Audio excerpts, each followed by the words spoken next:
बोल श्री कृष्ण महाराज की जय। श्रीमन्नारायण नारायण नारायण, श्रीमन्नारायण नारायण नारायण, श्रीमन्नारायण नारायण नारायण, श्रीमन्नारायण नारायण नारायण। बोल श्री कृष्ण महाराज की जय। श्रीमद् भगवत गीता यथारूप अध्याय 13 प्रकृति पुरुष तथा चेतना।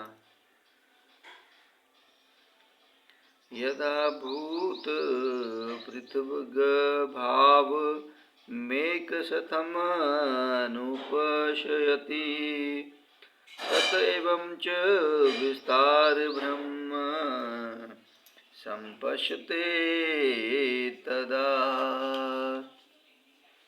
जब विवेकवान व्यक्ति विभिन्न भौतिक शरीरों के कारण विभिन्न स्वरूपों को देखना बंद कर देता है और यह देखता है कि किस प्रकार से जीव स्वतंत्र फैले हुए हैं, तो वह ब्रह्मबोध को प्राप्त होता है।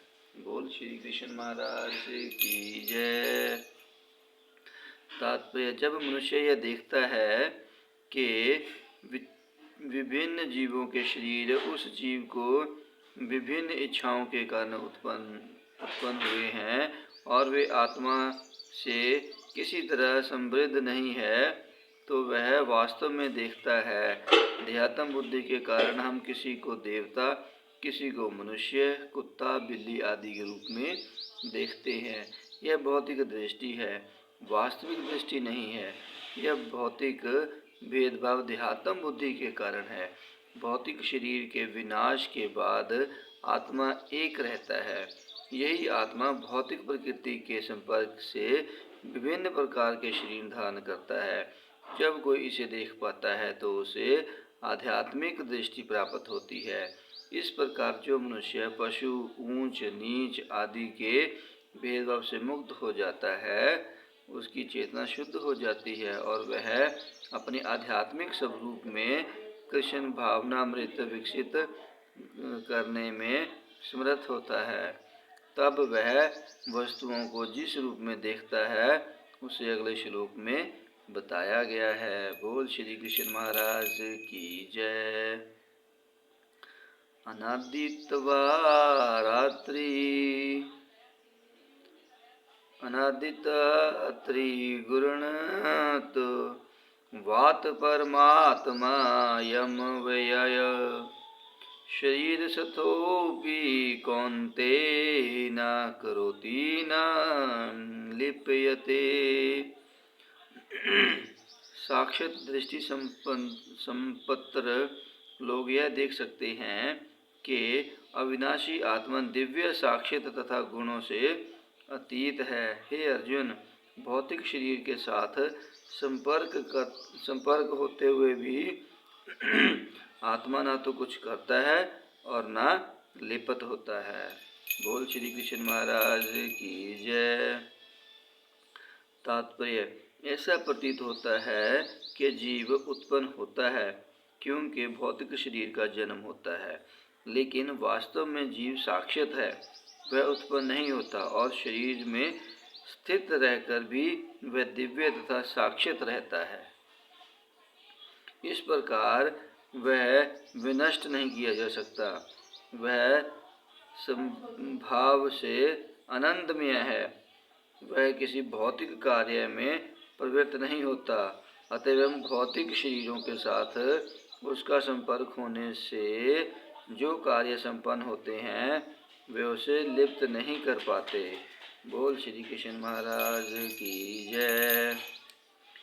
यथा सर्वगत सौक्ष्मयादात कांश नोपलिप्यते सर्वत्रावस्थितो देहे तथात्मा नोपलिप्यते। यद्यपि आकाश सर्वव्यापी है, किंतु अपनी सूक्ष्म प्रकृति के कारण किसी वस्तु से लिप्त नहीं होता। इसी तरह ब्रह्म दृष्टि में स्थित आत्मा शरीर में स्थित रहते हुए भी शरीर से लिप्त नहीं होता। बोल श्री कृष्ण महाराज की जय। तात्पर्य: वायु, जल, कीचड़, मल तथा अन्य वस्तुएं प्रवेश करती है, फिर भी वह किसी वस्तु से लिप्त नहीं होती। इसी प्रकार से जीव विभिन्न प्रकार के शरीरों में स्थित होकर भी अपनी सूक्ष्म प्रकृति के कारण उनसे पृथक बना रहता है। अंत इस भौतिक आँखों से यह देख पाना असंभव है कि जीव किस प्रकार इस शरीर के संपर्क में है और शरीर के विनष्ट हो जाने पर वह उससे कैसे विलग हो जाता है। कोई भी विज्ञानी इसे निश्चित नहीं कर सकता। बोल श्री कृष्ण महाराज की जय। यथा प्रकाश यत्येक कृषत्र लोकमिमं रवि क्षेत्रीय क्षेत्री तथा कृतसत्र प्रकाशयति भारत। हे भरत पुत्र, जिस प्रकार सूर्य अकेले इस सारे ब्रह्मांड को प्रकाशित करता है, उसी प्रकार शरीर के भीतर स्थित एक आत्मा सारे शरीर को चेतना से प्रकाशित करता है। बोल श्री कृष्ण महाराज की जय। तात्पर्य: चेतना के संबंध में अनेक मत है। यहाँ पर भगवत गीता में सूर्य तथा धूप का उदाहरण दिया गया है। जिस प्रकार सूर्य एक स्थान पर स्थित रहकर ब्रह्मांड को अलौकिक करता है, उसी तरह आत्मा रूप सूक्ष्म कण शरीर के हृदय में स्थित रहकर चेतना द्वारा सारे शरीर को अलौकिक करता है। इस प्रकार चेतना भी आत्मा का प्रमाण है। जिस तरह धूप या प्रकाश सूर्य की उपस्थिति का प्रमाण होता है, जब शरीर में आत्मा वर्तमान रहता है तो सारे शरीर में चेतना रहती है, किंतु ज्यों ही शरीर से आत्मा चला जाता है त्यों ही चेतना लुप्त हो जाती है। इसे बुद्धिमान व्यक्ति सुगमता से समझ सकता है। अतएव चेतना पदार्थ के संयोग से नहीं बनी होती, यह जीव का लक्ष्य है। जीव की चेतना यद्यपि गुणात्मक रूप से परम चेतना से अभिन्न है, किंतु परम नहीं है, क्योंकि एक शरीर की चेतना दूसरे शरीर से संबंधित नहीं होती है। लेकिन परमात्मा जो आत्मा के सखा रूप में समस्त शरीरों में स्थित है, समस्त शरीरों के प्रति सचेत रहते हैं। परम चेतना तथा व्यष्टि चेतना में यही अंतर है। बोल श्री कृष्ण महाराज की जय। क्षेत्र क्षेत्र ज्ञायोरेव मंतर ज्ञान चक्षुषा भूत प्रकृति मोक्ष चये विदुरयान्ति ते परम। जो लोग ज्ञान के चक्षुओं से शरीर तथा शरीर के ज्ञाता के अंतर को देखते हैं और भवबंधन से मुक्ति की विधि को भी जानते हैं, उन्हें परम लक्ष्य प्राप्त होता है। बोल श्री कृष्ण महाराज की जय। तात्पर्य: इस 13वें अध्याय का तात्पर्य यही है कि मनुष्य को शरीर के स्वामी तथा परमात्मा के अंतर को समझना चाहिए। उसे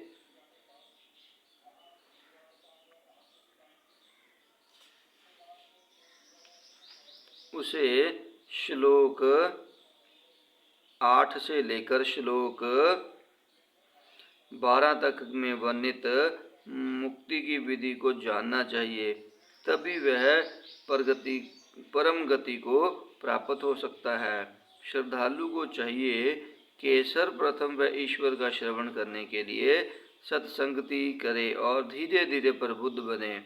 यदि गुरु स्वीकार कर लिया जाए तो पदार्थ तथा आत्मा के अंतर को समझा जा सकता है, और वहीं अगर आत्म साक्षात्कार के लिए शुभारंभ बन जाता है। गुरु अनेक प्रकार के उपदेशों से अपने शिष्यों को देहात्म बुद्धि से मुक्त होने की शिक्षा देता है। उदाहरणार्थ भगवत गीता में श्री कृष्ण अर्जुन को भौतिक बातों से मुक्त होने के लिए शिक्षा देते हैं। मनुष्य यह तो समझ सकता है कि यह शरीर पदार्थ है और इसे 24 तत्वों में विश्लेषित किया जा सकता है। शरीर स्थूल अभिव्यक्ति है और मन तथा मनोवैज्ञानिक प्रभाव सूक्ष्म अभिव्यक्ति है। जीवन के लक्ष्य इन्हीं तत्वों की अंतक्रिया है, किंतु इनसे भी ऊपर आत्मा और परमात्मा है। आत्मा तथा परमात्मा दो है। यह भौतिक जगत आत्मा तथा 24 तत्वों के संयोग से कार्यशील है, जो संपूर्ण भौतिक जगत की इस रचना को आत्मा तथा तत्वों के संयोग से हुई मानता है और परमात्मा की स्थिति को भी देखता है। वहीं वैकुंठ लोक जाने का अधिकारी बन पाता है। ये बातें चिंतन तथा साक्षात्कार की है। मनुष्य को चाहिए कि गुरु की सहायता से इस अध्याय को भली भांति समझ ले। इस प्रकार श्रीमद् भगवत गीता के 13वें अध्याय प्रकृति, पुरुष तथा चेतना का भक्ति वेदांत तात्पर्य पूर्ण हुआ। बोल श्री कृष्ण महाराज की जय। श्रीमन्नारायण नारायण नारायण, श्रीमन्नारायण नारायण नारायण, श्रीमन्नारायण नारायण नारायण, श्रीमन्नारायण नारायण नारायण। बोल श्री कृष्ण महाराज की जय।